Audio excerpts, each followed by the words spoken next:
Well, everybody, I'm sorry for the lateness. Internet. Good evening, everybody. Sunday Adelaja here again. We are still talking about calling. So we're going to continue our lesson today on calling. So he's going to be the first person welcoming us today. Who are we? Akinyemi Adebayo, welcome. Jigem Eric, welcome. Rochelle White, welcome. Victor Gundikwe Mashu Esong, welcome. Lola Shorinke, Neki Okoro, Delis Didi, Adeleke Adeniyi, Bola Luro, Elizabeth Ali, welcome everyone. Lanon Adebayo, Nobu Kingsley, welcome. Mike Borge, no, words of Zachary. Ade Dokun, Ade Basil Elibo, Jacob Saleh, hi. Apia Joshua, welcome. Paul Eric, Sine, is that right? Minister Talker,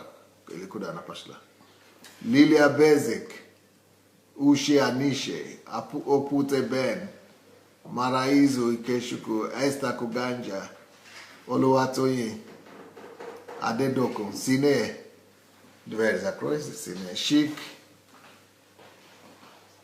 Anya. Well, welcome everybody. Okay, let me welcome a few more people here. Laurie Jerome, Charles Smith, Ufoma. Well, welcome. Well, please, let's go ahead and look for our share button. Please go and look for your share button. Let's look for our share button, okay? Go look for your share button and we'll be ready to go for today. We'll be ready to go. So let's go and share the link. Please go ahead and share this link. Yep, let's do that as fast as possible. And the topic of today is combining your calling with your passion. Combining your calling with your passion. One day I will also speak about combining your calling with your income, with your money, with your income, with your financial freedom. But today is going to be combining your calling and your passion. And I want us to listen to the story of another young man who is also a medical student in Ukraine, but this time, medicine, he actually has passion for medicine. Medicine is his calling. He sees medicine as his calling.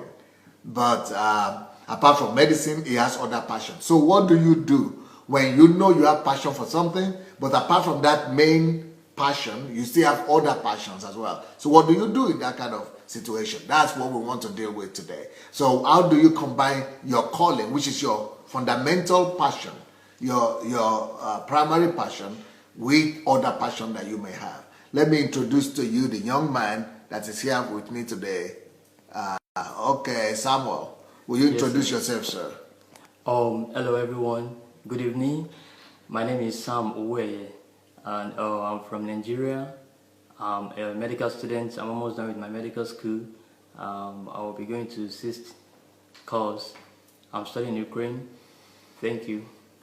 So now I'm talking about this topic today, and I want to use you as an example of somebody that has recognized medicine as his main calling. How did you discover that medicine is your main calling? All right, thank you. Sorry, thank you, sir. Actually, for me, I said medicine is my calling because of things that I've found about calling. Like, okay, what is calling to start with? Okay. Calling is what you do to fulfill your purpose. Yes. Okay. And, you know, to a lot of us, when we say calling as maybe what you do in church, or maybe like a pastor, or you're evangelist or something religious or something about God, or, you know, spiritual. Right. But for me, calling is, like I said, what you do to fulfill God's purpose on earth. Right. So it can be about your career. It can be, let me say, like it can be professional, like Yes. what you're doing in the world. Right. Just make sure you do something that, to fit God's purpose on earth. So Right. now, how did I discover my medicine as my calling? Yeah. It all started when I was young. I was like, when I was very young, I was admitted to the hospital, and there I met, some doctors attended to me, and when they attended to me, like one of the doctors, like he was so young, and I saw the way he was treating me. He has like a special interest in me, so he started talking with me. Then I'm like, wow, I really love this profession. So he was like the first person that built the interest about medicine in me. Okay, apart from So that, God used that guy to provoke that, like, okay, it all started like, let me say, like a seed. Yes. Yes, sir, like a seed. Just like your story is similar to the story of Elizabeth. Yes, and Mary. Yes, sir. So Mary, when they met with Elizabeth, she knew the child, started leaping in us. In this child leapt in her. So that's the same way God used that to actually quicken your calling.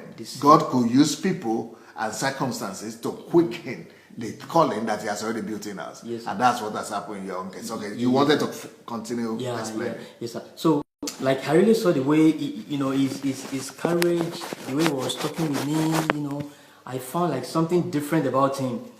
And since that time, I've like started building interest in, okay, like, wow, I like this profession. And in the hospital too, like, if you know Nigeria and you know UCH, like, is a very popular hospital in Nigeria. It's UCH. a teaching hospital. Yes. So, and there were so many doctors around, but he's like really stood out and really made me have interest in medicine. So since then, I've kind of started building interest in medicine. Then as time goes on, people started talking with me like, oh wow, this guy just say like you have this special care for people. You're passionate about people's health. Like if someone is maybe healed or something, like the way you take it, like I'm just so natural about it. It's not like I'm maybe doing eye service or something. Like I'm just like so natural about it. I just like people to be healthy, So then it's like goes on and on and on like that.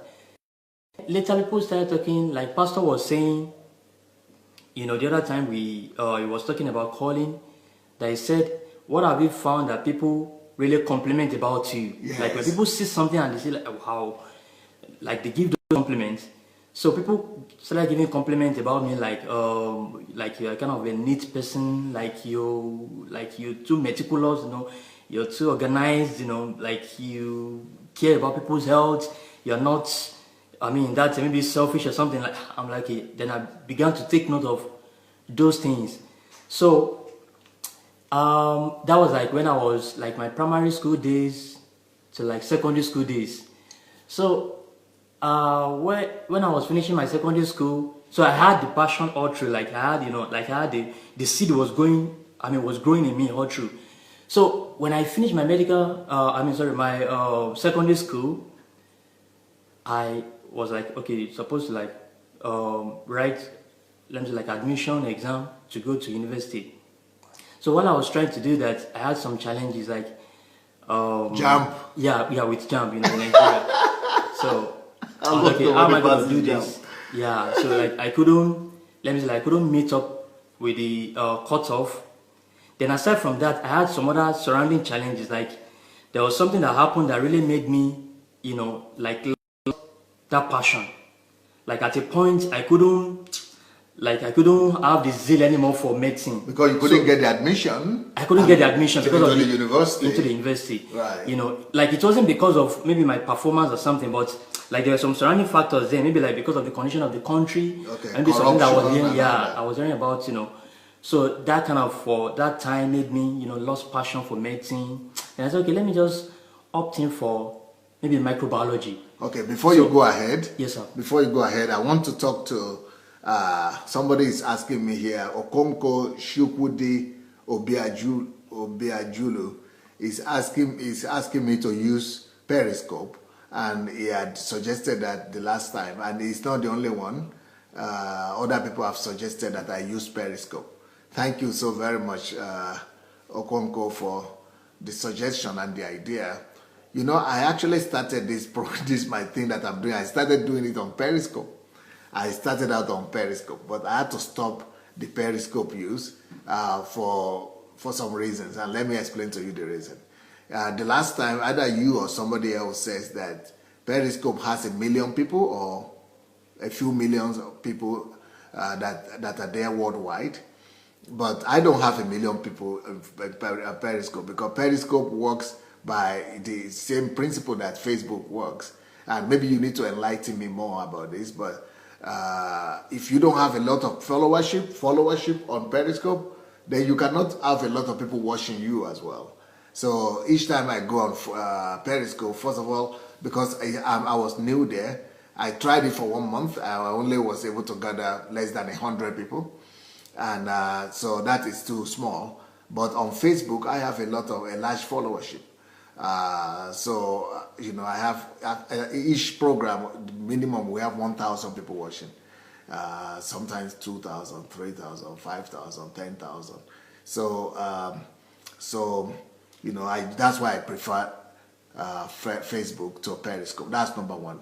Number two, another reason I prefer Facebook is because on Periscope, one day when I finished doing my program like this, I decided to check it the next day to see how it's doing.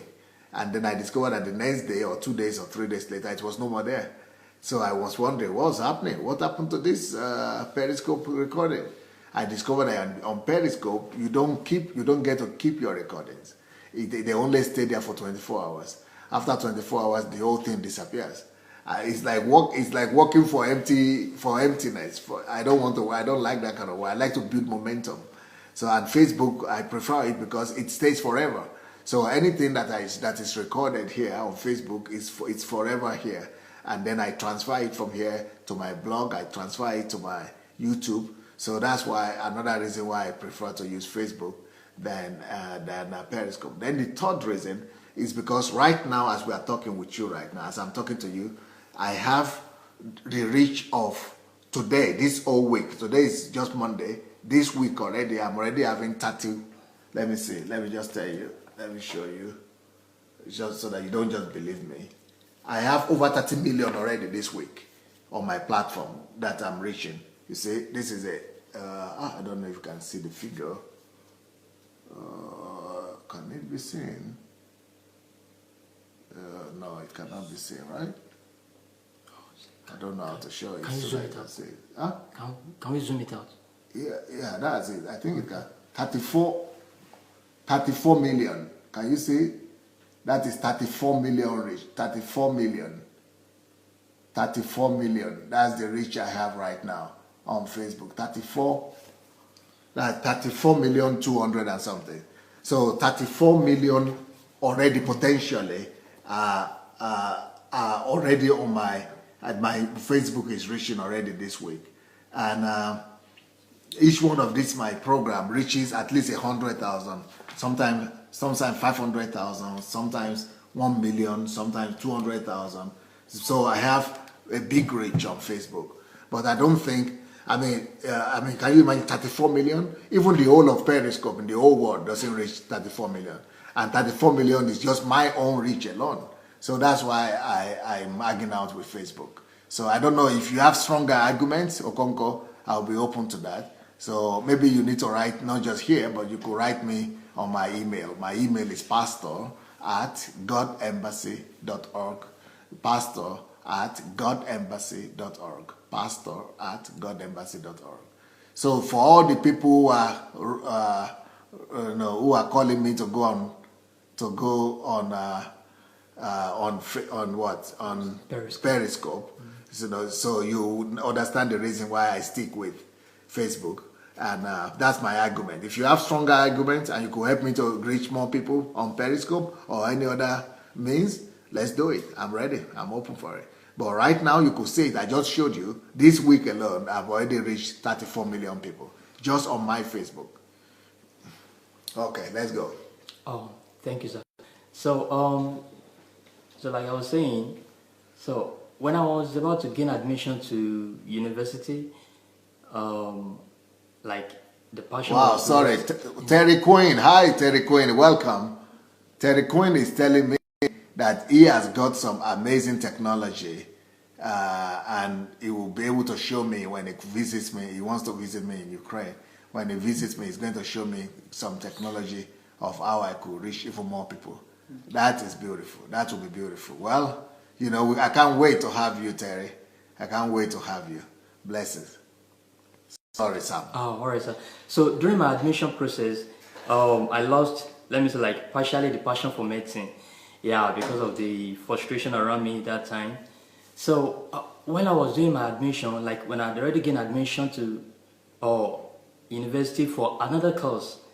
So while I was doing my admission, like during registration in school, I met one man that was asking me what course I was doing.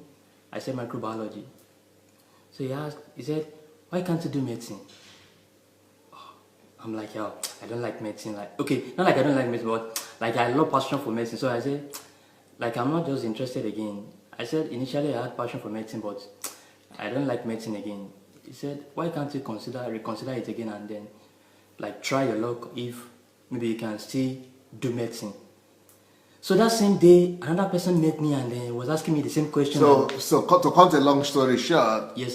God used circumstances, different circumstances like to said, let people, you know. yes, sir. To use people Yeah. to let you know that your calling is still in medicine. Medicine, yes, sir. Now, so thank God, because now another question that I have for you is that Yes, sir. you are studying right now in a medical school. Yes, sir. With Nigerians, many Nigerians. Yes, sir. Will you tell me how many people out of the people you know in your class or in your school, what percentage will you say really have passion for medicine like you, or really believe they are called, or they are just there by circumstances, like people, you know, like these people have spoken to us today. I know they said it's success. What do you think about that? Do people really find out their calling? Well, how many people will you say that you have really met that are really called to do this thing? All right, thank you, sir. Actually, I can say the percentage is very, very small. Like it's very infinitesimal. Now, why? Because because of the factors that I think they've also talked about, like parental factors and circumstantial factors.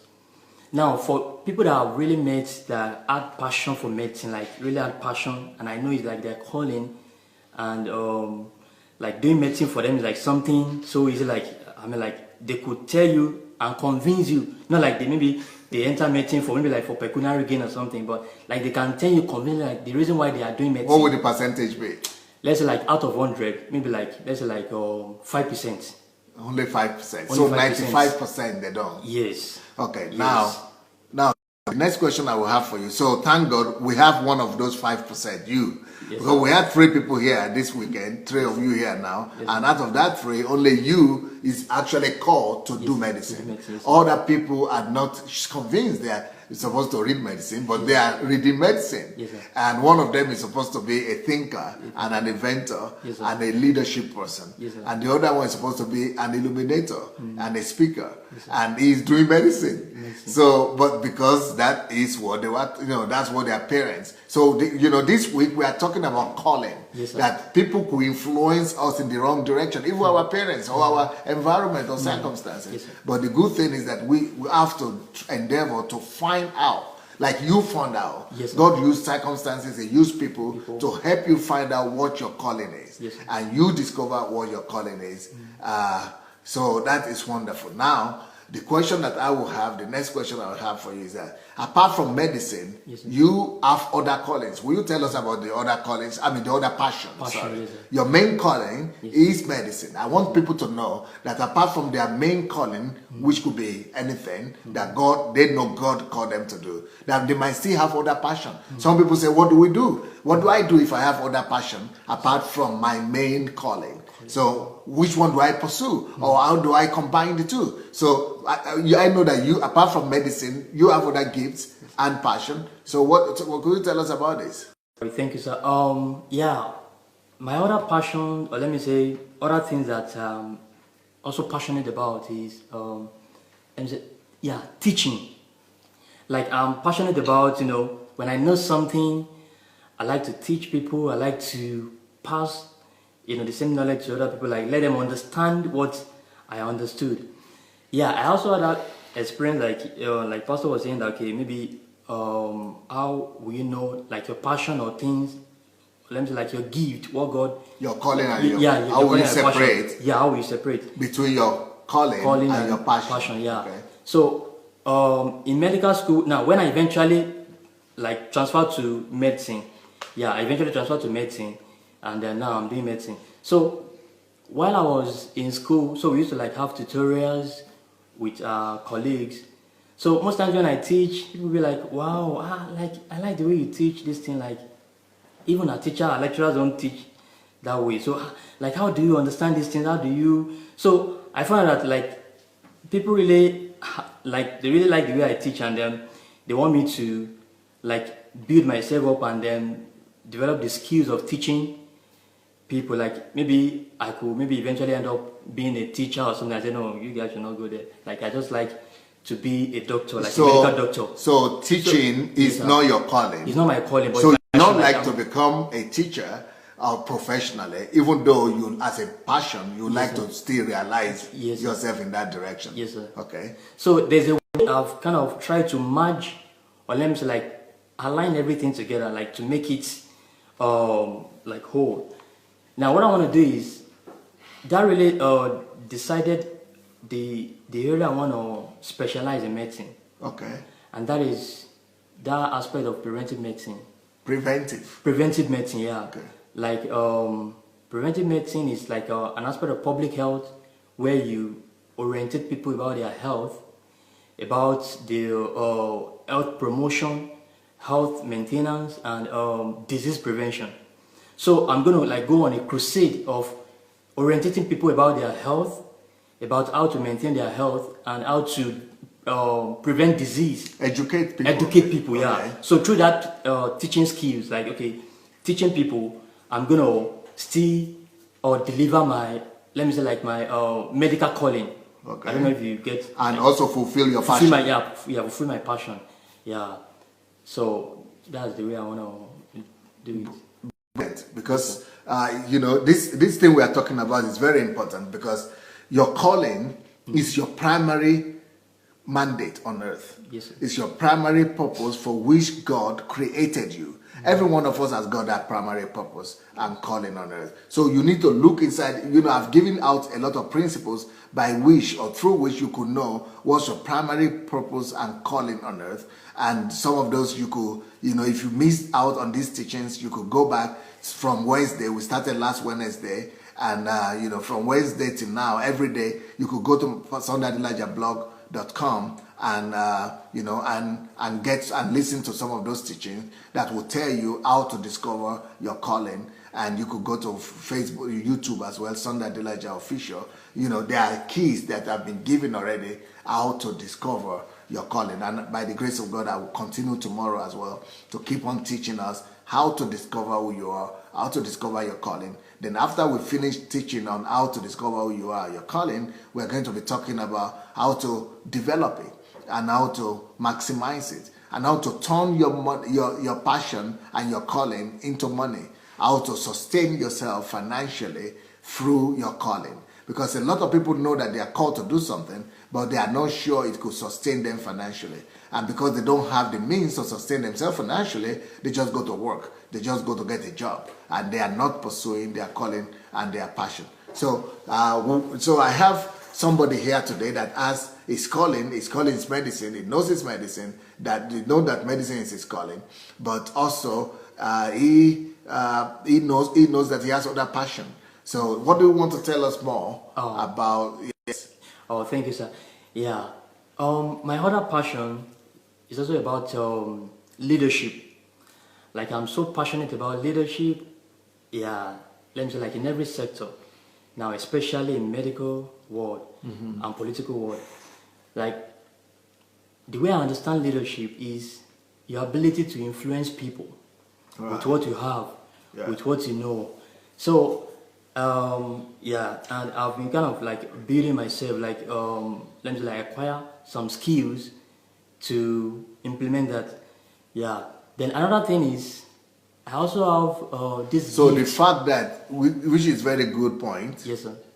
a very good point you are making, the fact that you have a calling should not negate all your other gifts. Yes, sir. The fact that you have a calling should not erase or wipe out all other gifts that you have.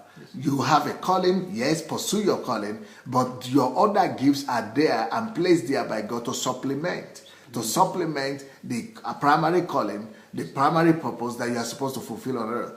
For example, if you are called into medicine, you see, Samuel just proved to us that through education, he could actually, that gift, that passion that he has for education and for teaching could actually enhance his medical practice. It could enhance it by even helping him to know what aspect of medicine to specialize on. And in the discovery, is going to specialize in the area of medicine that gives room not just to teach it in school as a profession. That is, some people might have that passion to teach medicine in school, but his own passion is to practice medicine, but practice it in the area through teaching, through preventive medicine, by educating people in the secrets of health and to live a healthy lifestyle to preventive medicine rather than just curing disease. So you see, his passion is complementing his calling, and his passion is actually suggesting to him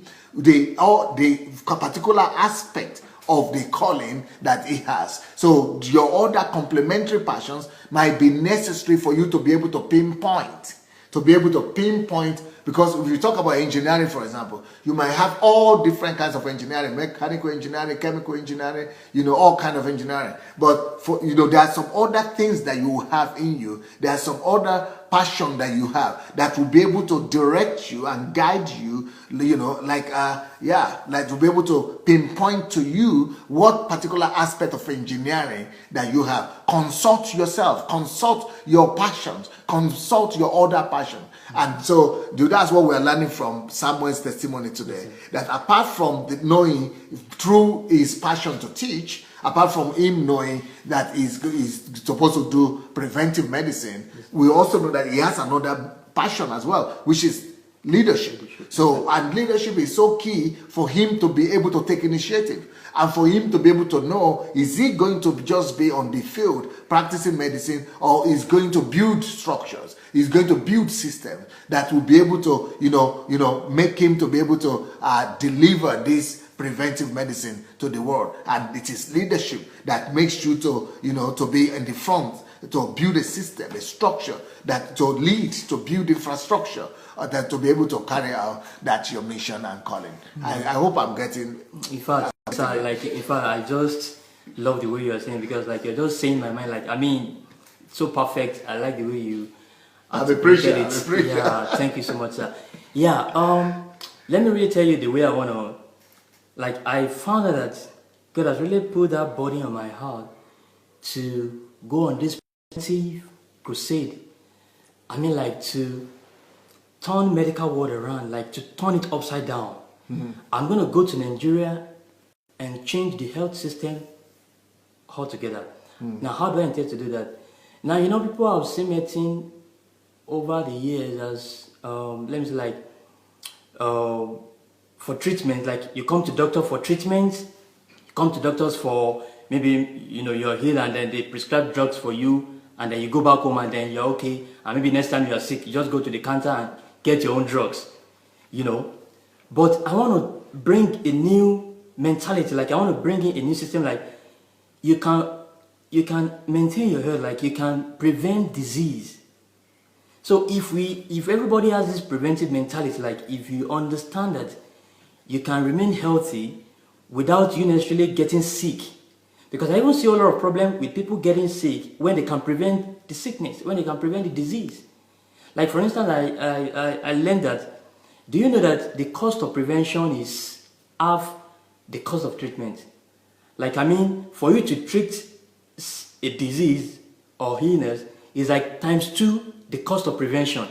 So in other words, you're spending more treating sickness. treatment with compared to prevention. And the other thing is, if you are doing prevention, if you are doing treatment, now it's like the system is deteriorating. Like your system is after the resistance level is broken down, reduced. Okay. Then the productivity, or let me say like the immunity, the system is less productive. Like after treatment. After treatment, you get it, sir. Like for instance, okay, maybe if someone is maybe like your ass wound, for instance, now. Yeah. Now, if you had a wound and that part of the skin is cut, now even if your body, that part of your body is healed, the scar cannot be compared to the normal skin. Right. So you say that even after a long time, you still have that scar even on your body. Yes. So better to prevent that wound than to you have that wound and then now be treating it. So the same thing for your for that any is kind your of teacher aspect right there. Yes, sir. So anything for for kind of disease. So if you're kicked down with a disease, it will make you less economically productive. You'll be less financially productive. You'll be less compared to if you had prevented that disease even at the first instance. So prevention is always more advantageous than treatment. And another thing that I really want to work on is the aspect of treatment. Like you see doctors prescribing drugs. Now there's no drug that you take inside your body that does not have toxic effects. Wow. Yeah, after its therapeutic effects, it's still going to put some like deposit in your body that after a long time is going to cause damage to your system, like the kidneys, the lungs, the liver, the heart. Like more than 90% of kidney disease are due to like drugs. Wow. You can like the long-term effects. Yes, all this chronic disease. So you see that prevention is always more advantageous than the treatment. So I really want to like go on this crusade of orientating people about their about their health, how you can maintain your health, how you can promote your health, and then how you can prevent disease. So there are like 3 major specialties that I really want to work on to change the medical world. So, and I believe that doing that is going to help people a lot. And looking at that prevention, now I realize that, okay, the major way you can do the prevention is to understand the system. Like understand your system and the environment. You understanding your system is like, I think is a normal thing for every human being on earth to understand their system. You mean their body system? Yes, their body system. Okay. Thank you, sir. Their body system. Like, you should understand that, we have the external environment and the internal environment. So the internal environment is like what we call like you maintain your internal environment, homeostasis. Okay. So you maintain your internal environment. So your body has a way of maintaining its own environment. Okay. Because it's autonomous. Okay. So, but the external environment is the one that you do externally. Okay. But you also have to understand how your body maintains the internal environment, so that you can also know how to maintain the external environment. To keep yourself healthy. To keep yourself healthy.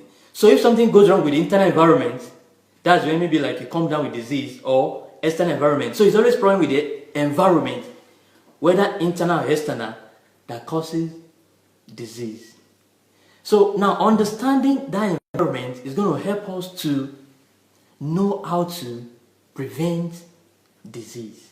Okay, or now how to maintain our health. So, which is very, anybody listening to you will be sure that you know your calling and you have an understanding for it. Yes, and you have passion for your calling. Yes, and this week we are talking about calling. Yes, sir. Purpose and mission. Yes, sir. That every one of us has been packaged to do something on earth.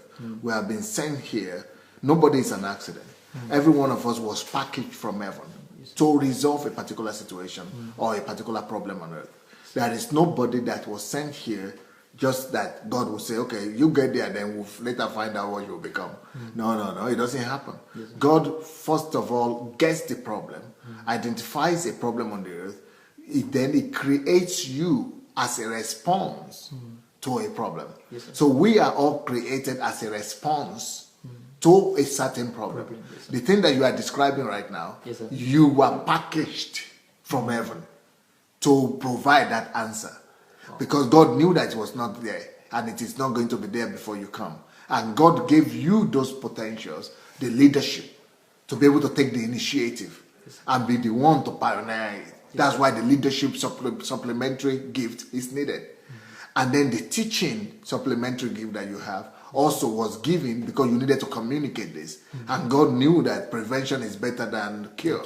So, and that you needed all this. So even looking at your life and studying your story right now, you could tell that God packages all of us for something on the earth. We are not here by accident. And there is nobody that is just born on earth just by himself or by accident. So that we are custom made for a solution. We are custom made for a problem. We are custom packaged to be able to provide solution, answers to some situation on earth. So your own story right now is a confirmation of how that works.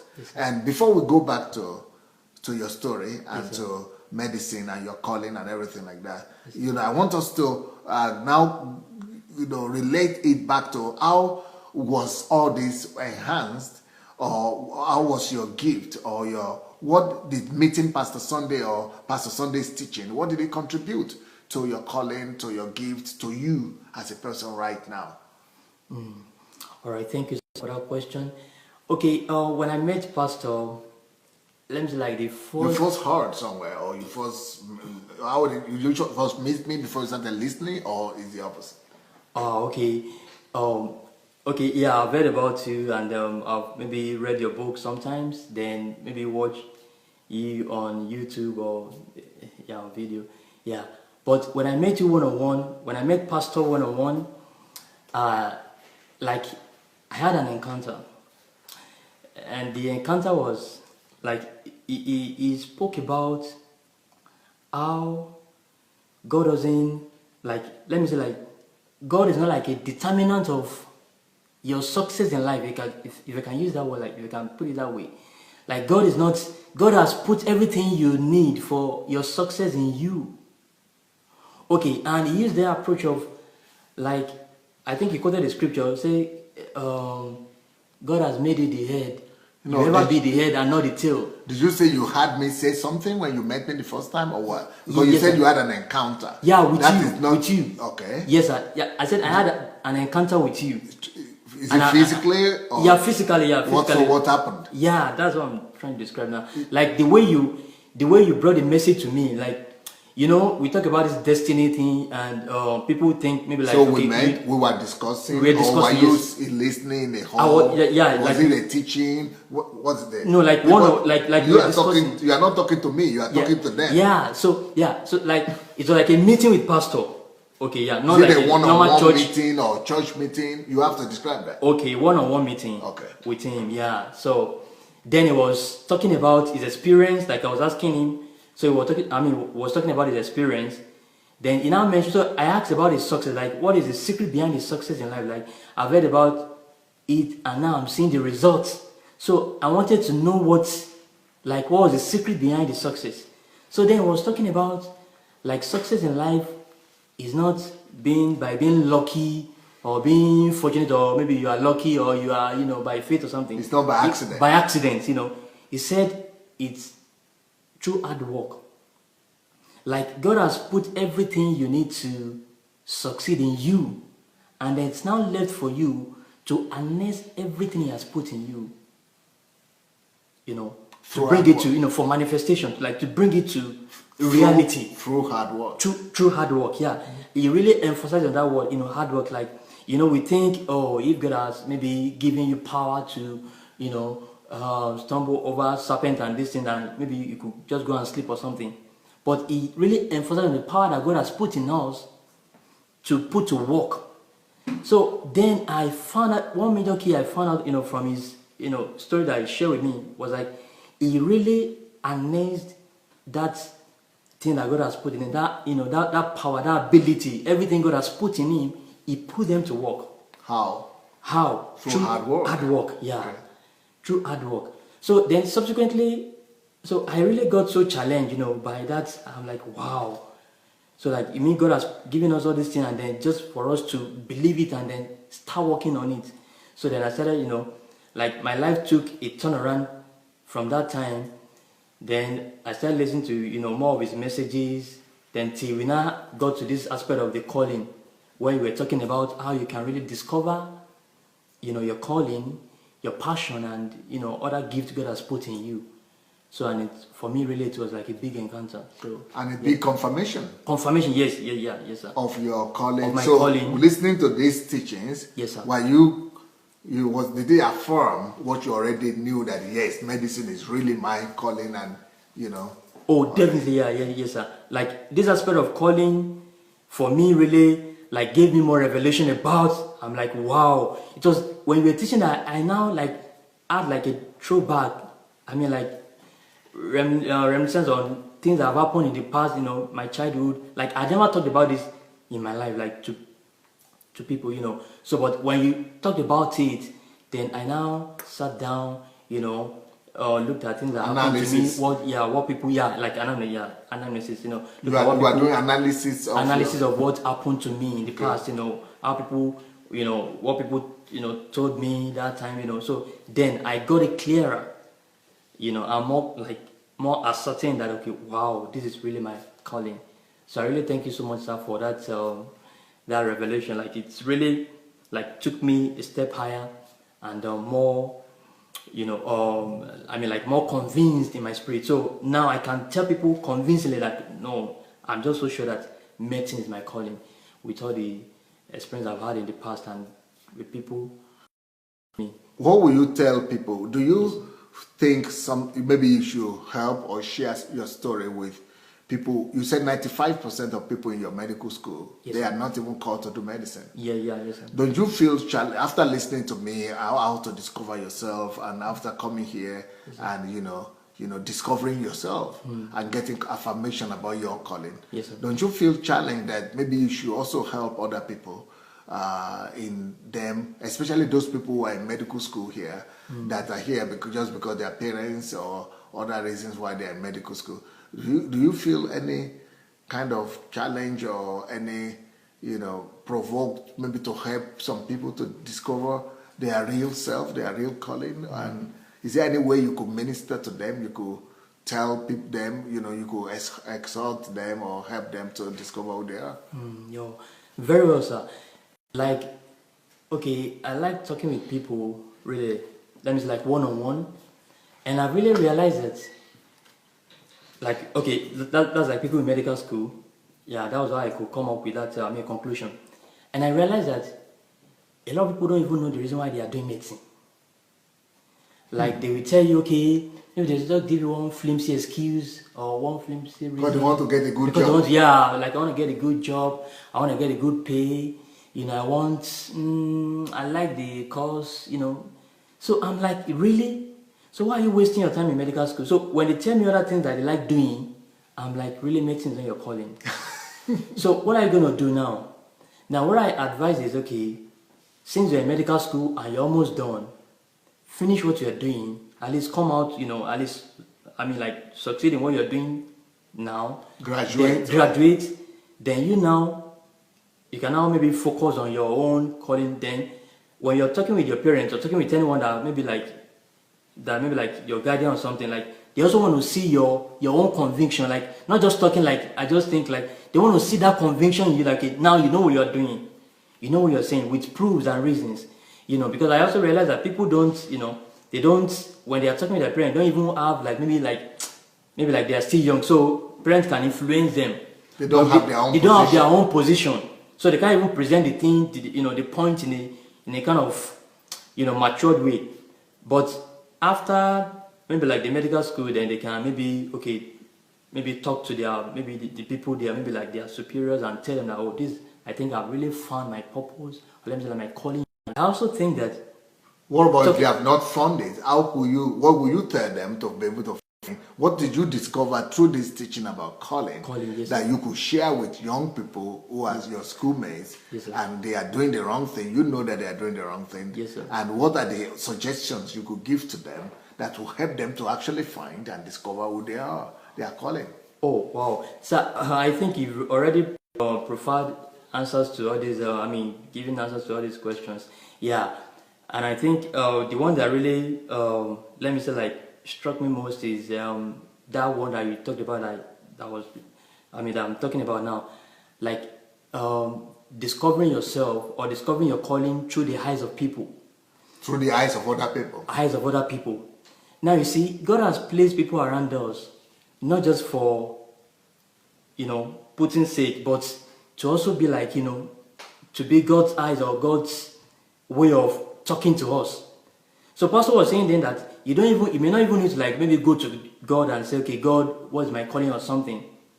But it could be like people that God has placed around you, maybe through their compliments or through their, comments, what they say about you, maybe something negative or positive.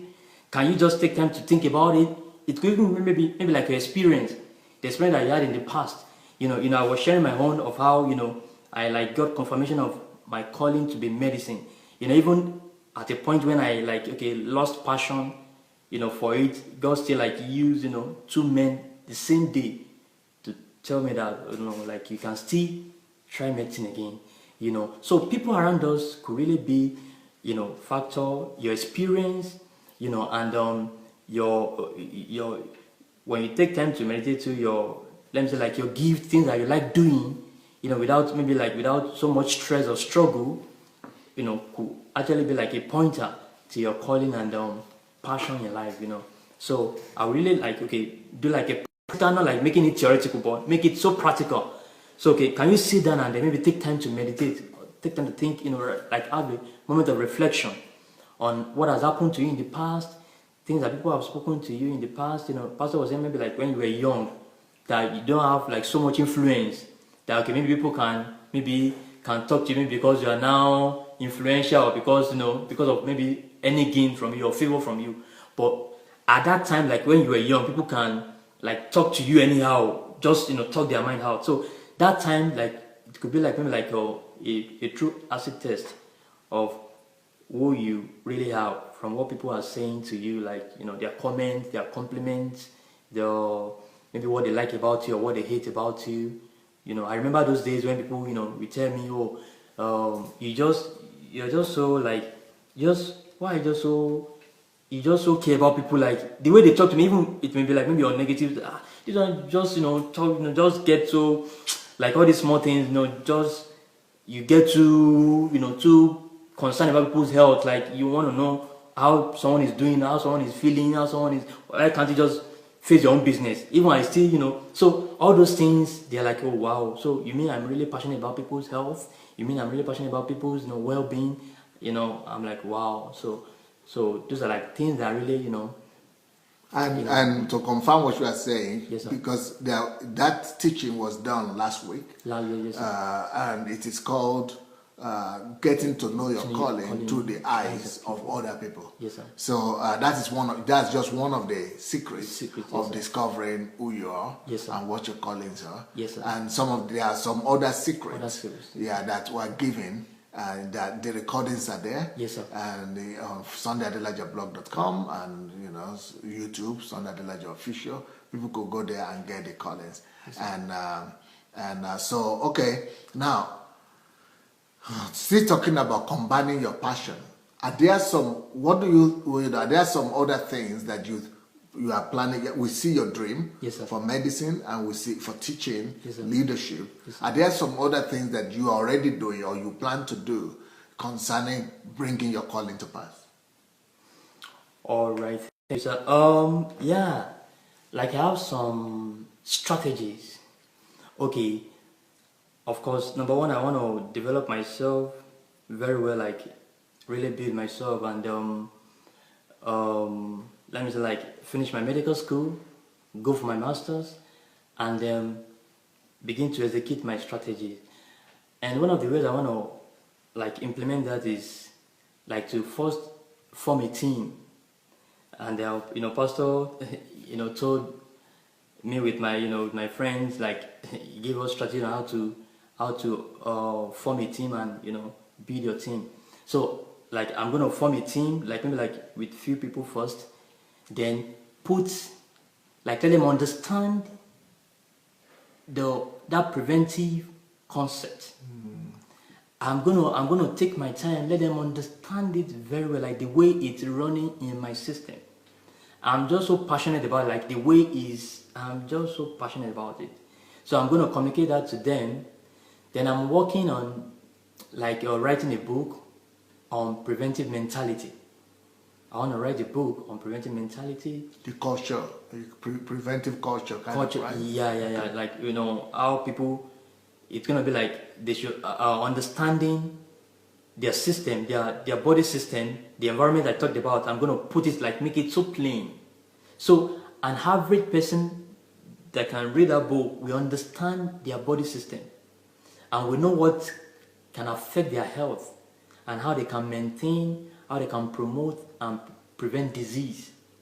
Okay, so these are like strategies just that I'm going to put in place to now launch that crusade of letting people know about, I mean, like that crusade of prevention, like preventive medicine. So for people not to like for them not to focus on treatment, like getting drugs to treat their body, but always preventing, I mean, going on that prevention, prevention, lifestyle. Lifestyle. Because it's changing the lifestyle of the people. Yes, sir. Yes, sir. So I'm gonna build a team.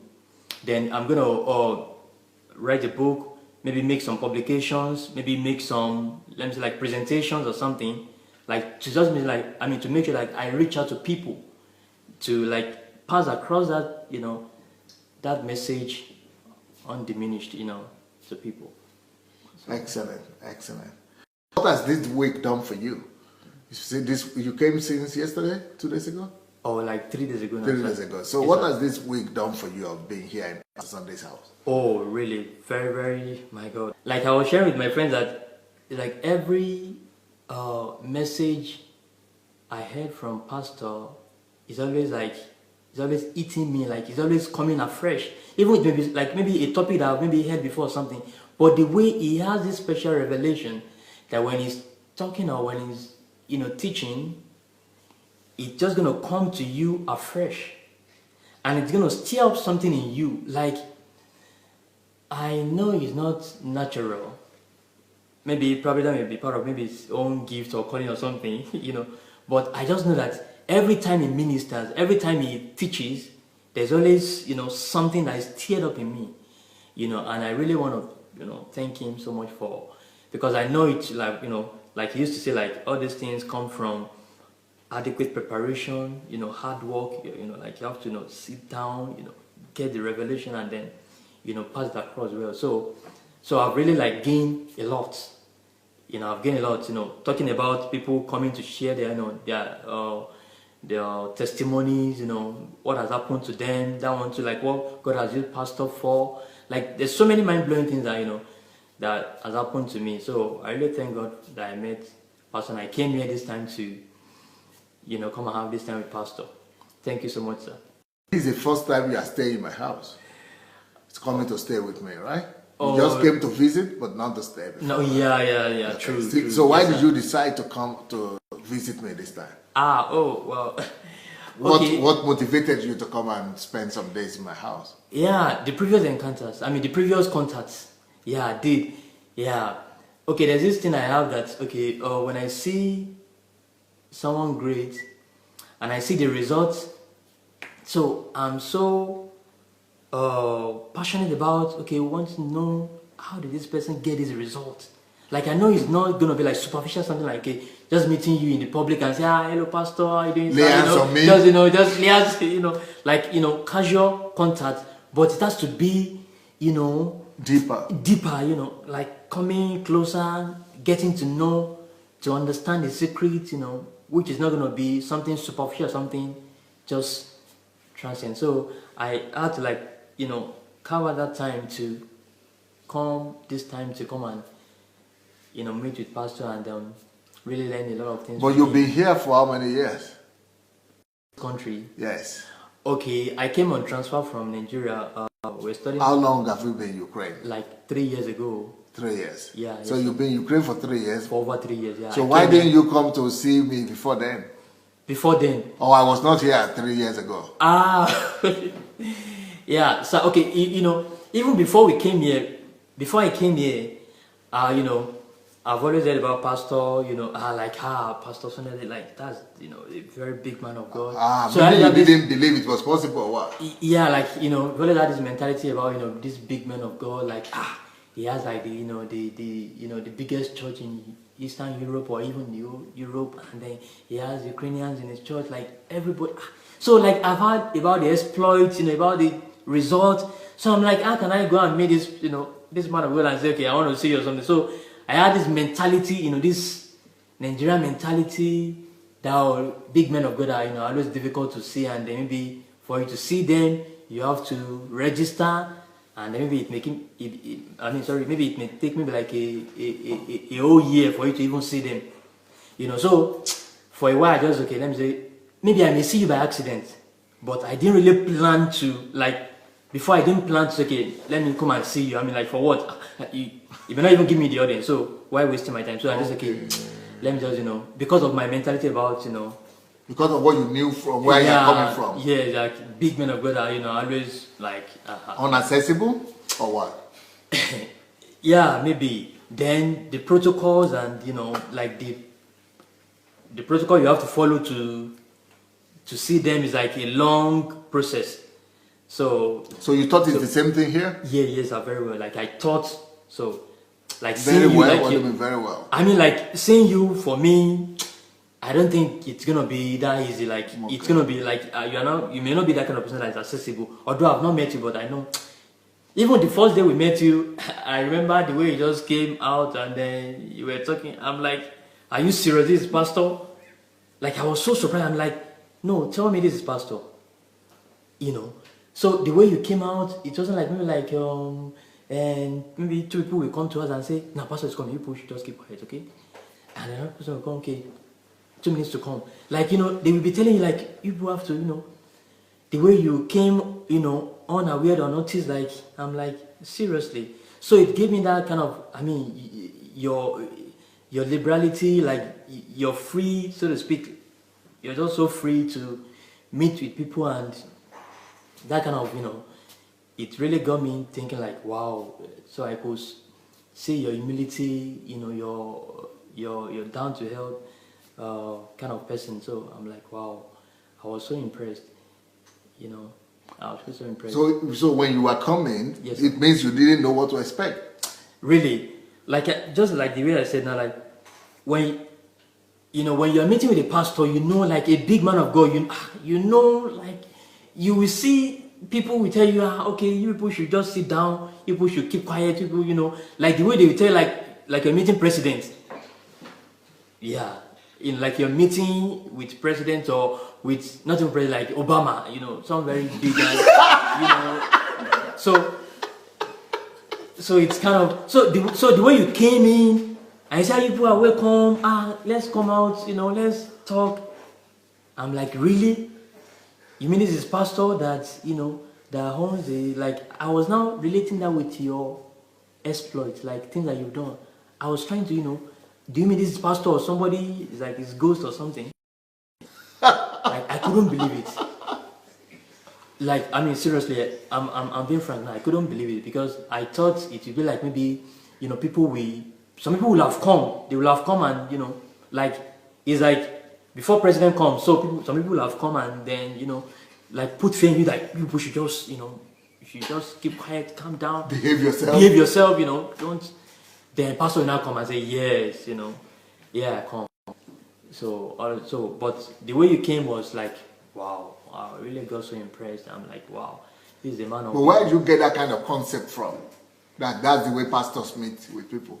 It's not concept. It's just the way it happens. Like the way we see it. Not like maybe what I thought about. It's just the way. So you didn't. Is this not for your fantasy? It's not. And I'm sure a lot of people can bear me witness. Like it's not. Like I'm not saying like maybe some pastors are not accessible or they are not. Maybe we can't approach them. But maybe like let me say like the environment, the people around them, the way they make things so hard, and then the way they turn them to God. Like no. That the way they just say, no, you can't just meet them anyhow, you can't, I wouldn't know. But your own approach, I think it runs down from the head. Like, your own kind of person, the way you make people around you feel like I'm not like a god that now, or like a boss that now, turn everybody to like slaves, and then maybe you push there's just putting fear in people and then make them like suppress them kind of.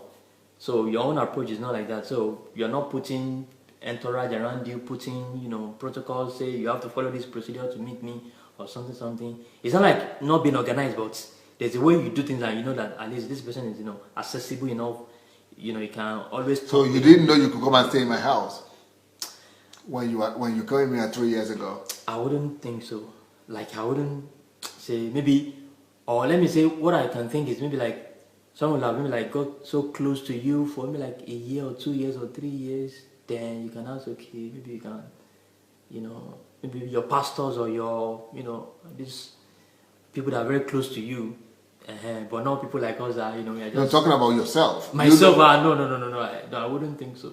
You wouldn't think what? I wouldn't think that maybe you can just allow me to, or give me that, access to come and then, come to your house and even sit with you, talk with you, even when you laugh, you say, give high five, the way we just smile, and I'm like, wow, this is just, like, seriously. Like the Bible says, the love cast out fear. So when I see your expression of love, so it casts out fear. So because there's this fear that, okay, when you're meeting someone very high, there's this fear that you have. So when you're meeting the person and then you see them showing you love, so the love that they show to you cast out the fear in you. So you could express yourself, you could manifest your gift. That's why people under could manifest easily, because the love has cast out the fear, and then now they can, they can live good. They can, they are not feeling any oppression or any slavery mentality. And you sit down there, oh, you keep quiet, you, what are you saying there? You, even when someone is talking rubbish, you still want to give the person, that allowance to say whatever you have in your mind. Whatever idea you have, whether it's foolish or not foolish, just say what you have. That is mind blowing. That is like, I see that heart of humility, and Spirit of God. But now you're living in my house, so you have to tell your people at home that it's possible to even stay in the house of pastor. In fact, very well, sir. Very well. Like, I can't just, like, there's so many things I've learned about you. So many things I've learned about you. And from you. I've learned so many things about you, and I've learned so many things from you. Like, your kind of person, your personality, it's just so mind-blowing. It's so mind-blowing. The way you think, the way you approach situations, the way you approach people. Even the other time we were talking, and you're saying, even if I heard about someone, if I heard something bad about someone, maybe like they said someone is a thief, and you said, you can even invite the person to your house. I'm like, really? You heard that someone is a thief, and not even like one person or two people, like almost everybody was saying, this person is a thief, and I say, I will still give the person benefit of doubt to come. I'm like, really? And it's not like you want to gain something from the person, but just to give the person like that welcoming, that welcoming. He's a human being. He's a human being, like that welcoming, spirit, that welcoming nature, that okay, just come. And when you extend that love, like that loving spirit, I'm like, no, come on, this is something that I should really emulate and show to other people too. So I really want to tell you that you really have that, that spirit of love, that spirit of God, that. Because if, for example, the idea is that, why should you think that I should allow you into my house, but the other guy I shouldn't allow him into my house? Okay, why should I think? Yes. So what do you do? What do you do to deserve to be accepted by me? Oh. What did you do to deserve it? You didn't do anything to deserve in my house, in my eyes. You didn't do anything for you to be accepted by me. You didn't do anything for you to be accepted in my house or to come and stay in my house. You didn't need to do anything for that. You didn't do. You don't even have the time to prove yourself. So I don't know if you're a thief also. Somebody also might be thinking you are a thief too. Or somebody might be thinking you are bad. But why should I still accept you to my house? Because you're a human being. And you deserve to be given the benefit of the doubt. So the same other guy also is a human being. Even if anybody is saying he's a thief or he's a bad guy or he's not a Christian, he's not a believer, he's a Muslim, it doesn't matter. He's a human being, and on the basis that he's a human being, he is made in the image, in the likeness of God. On that basis alone, it deserves that I pay attention to him. And if he's so desirous to come and learn from me, I should give him the benefit of that until he proves himself to be evil or to be a thief in my house. You're on the same footing. He's a human being just like you. So some people who come to tell me that this one is bad, don't accept it. And I'm thinking in my mind, but you yourself, what did you do to deserve to be accepted? So you are thinking you deserve to be accepted, but other people don't deserve to be accepted. What have you done to deserve? What are your criteria that makes you to deserve it? You don't get what I'm trying to say. Yeah, I get your point. Yeah, and that was why I said, for me, it was like a big surprise, because you're asking, okay, would it have thought that maybe will have come to my house? I mean, like, will I have accepted you to come to my house, to come and stay in my house? And I said I wouldn't have thought so. And I told you the reason why. I said because I think men of God are kind of big men of God. You don't like to assess them or to talk with them is kind of maybe difficult or so.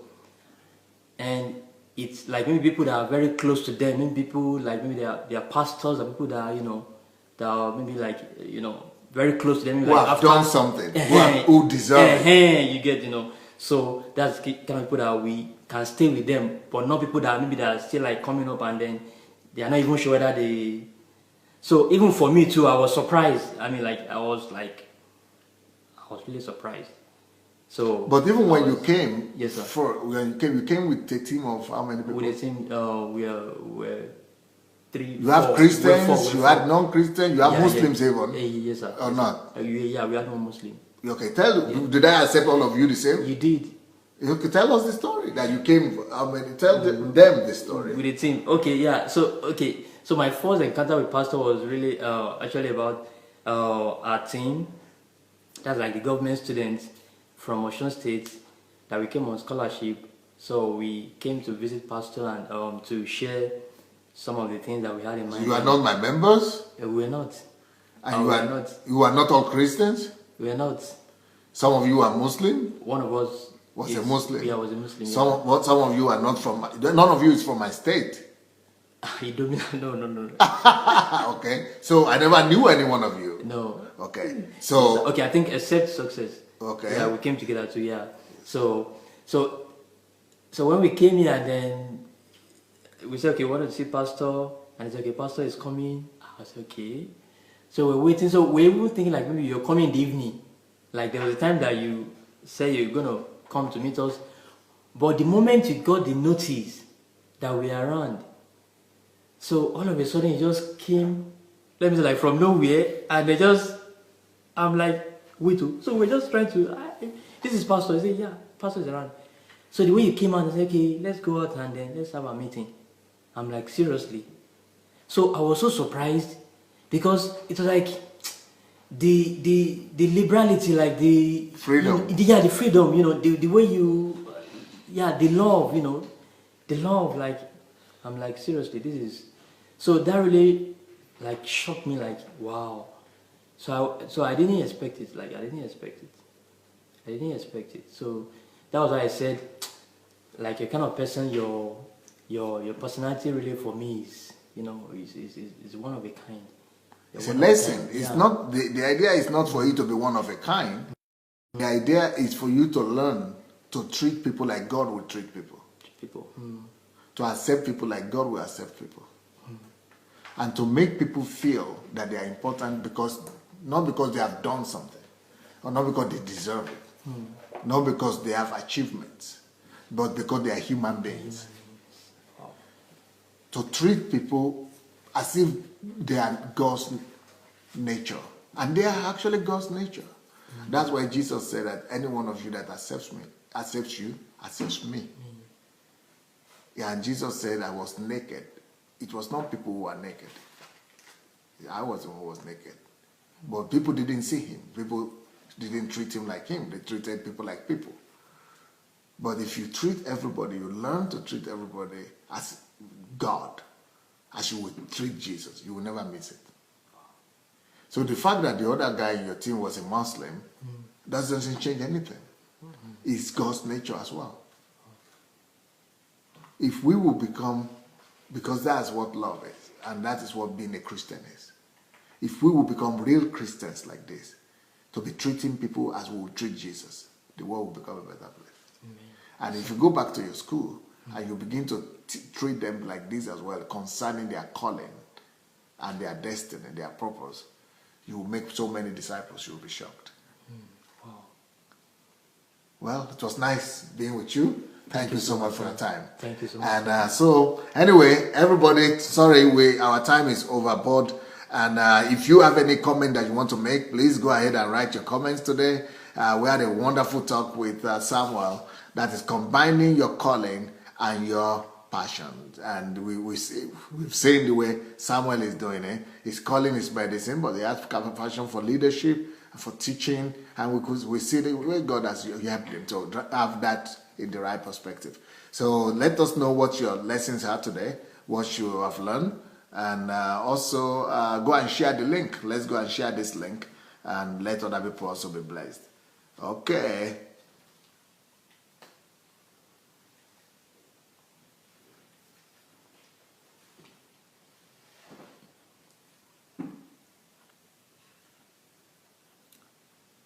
Okay, people are talking. Sheikh Anyo said, Pastor, he is right. They say you are right. Great men of God are semi-gods. Too much protocol around them. So, Omo Wonola Olu said, sometimes it's the people around them. Ola Martin says, for those that are suffering from cancer like me, is there something to prevent medication? I do chemotherapy once a week and it wears down the body. So that's a question for you. All right. I didn't elaborate like very well about it. That's why I said I'm going to release some materials that's going to like help. And I'm also looking forward to have a platform where I can really express, like all these things. Now, understand that prevention is in different levels. Okay. Like, starting from primordial level, like we have primordial prevention, we have primary prevention, we have secondary prevention, we have tertiary prevention, and we have quaternary prevention. Okay. Now, from primordial prevention, now you are making sure that you've removed the risk factors, okay, of whatever is going to cause disease. That's primordial prevention. So primary is, there's already a risk factor, but you're trying to work on it so that it will not cause disease. Okay, but let me just go straight to your question so that I won't take time. Now the point is, depending on the level of your cancer, okay, so... She's already doing chemotherapy. Now, chemotherapy has to do with drugs, and drugs, I said, has all these toxic effects on the body. Now, depending on the cause of the cancer, okay, yeah, depending on the cause. So, like, I need to get like get the diagnosis right about your cancer, like know what's the cause. Then we know how we can address, how we can work on the prevention, like how we can prevent it from getting more worse, and then even try to reduce, mitigate the effects it's going to have on the body. So we are working on two things: prevent it from getting worse, 1, 2, mitigating the effects in the body. So those two, that's why I said the prevention is not like maybe like you may have the symptoms or the disease even already in your body, but the prevention will still go further to prevent the thing from getting worse. 1,